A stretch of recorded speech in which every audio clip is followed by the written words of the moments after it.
Énoch 2. Le livre des secrets d'Énoch est habituellement classé parmi la littérature apocalyptique juive. Les experts s'accordent à dire que sa création remonte à une époque située entre le 1er siècle avant Jésus-Christ et le 1er siècle après Jésus-Christ. Ce trésor littéraire, redécouvert à la fin du XIXe siècle, a été principalement publié dans des régions slaves. Originellement rédigé en grec, les versions intégrales connues aujourd'hui sont principalement en vieux slave. Néanmoins, des fragments en copte ont été identifiés en 2009. 2 éditions du texte existent, une version concise et une version étendue, la première semblant être la plus antique. Le récit du livre des secrets d'Énoch nous emmène dans un voyage fascinant, relatant les expériences vécues par Énoch lors de son ascension à travers les 7 cieux. Le texte se divise globalement en 3 sections distinctes. Il dépeint d'abord la description détaillée des 7 cieux, puis rapporte les enseignements divins que Dieu et certains archanges transmirent à Énoch. Enfin, il révèle les conseils d'Énoch à ses enfants et aux leaders des nations humaines. Une 4e section, connue sous le nom de l'exaltation de Melchisedec, figure dans certaines éditions. La première partie, chapitres 1 à 21, nous dévoile un voyage mystique aux accents célestes, accompagné d'une révélation profonde sur l'au-delà. Énoch est guidé à travers les cieux par 2 anges lumineux, chacun d'eux lui révélant les mystères divins qui s'y cachent. Au 1er ciel, les anges lui dévoilent les rouages secrets de l'univers.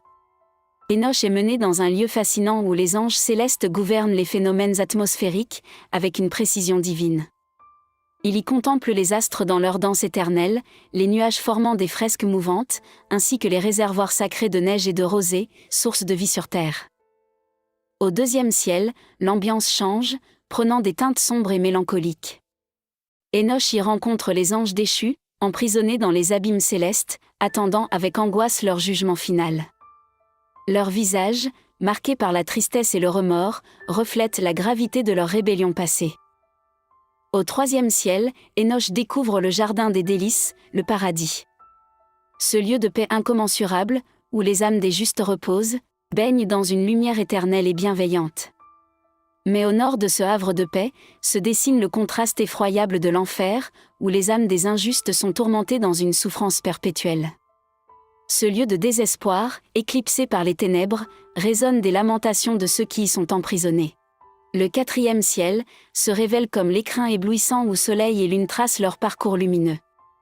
Ici, chaque mouvement, chaque infime déplacement de ces astres radieux est dépeint avec une minutie extraordinaire. Les mécanismes célestes, ordonnés dans une harmonie parfaite, orchestrent le ballet incessant de l'astre diurne et de sa sœur nocturne, illuminant et baignant le monde dans leur clarté bienveillante. Le 5e ciel, lui, offre une rencontre inattendue et imposante. Énoch y croise les frères des anges déchus, les majestueux Grigori. Ces figures angéliques, dotées d'une apparence humaine, dévoilent une stature colossale. Ce sont de puissants soldats célestes, veillant dans le silence sur les domaines qui leur sont attribués. La rencontre avec ces êtres immenses inspire respect et humilité, rappelant la grandeur de la création divine. Au 6e ciel, Énoch est introduit aux 7 anges gardiens, dépositaires de l'ordre du monde. Ces êtres célestes, au visage serein et lumineux, lui révèlent leur mission sacrée, maintenir l'équilibre et l'harmonie universelle, veiller sur les cycles de la vie et de la nature, assurant ainsi la pérennité de la création. Et enfin, au 7e ciel, le point culminant de son voyage, Énoch se tient devant la splendeur des archanges, parmi lesquels Gabriel et Michaël rayonnent de leur lumière éclatante. Ici, il rencontre également les ophanimes, les séraphins et les chérubins, chacun dans leur gloire singulière, entourant le trône divin. Dieu lui-même, dans sa majesté incommensurable, siège sur son trône, entouré par l'amour et la vénération de ses plus précieuses créations. Dans la seconde partie du récit, chapitres 22 à 37, le voyage d'Énoch dans les sphères célestes atteint son apogée. Sous l'égide bienveillante de l'archange Gabriel, Énoch est convié à pénétrer les voiles sacrés du 7e ciel, là où réside la présence divine ultime. Dans cet espace sacré, empreint d'une lumière incommensurable, Énoch se voit transfiguré.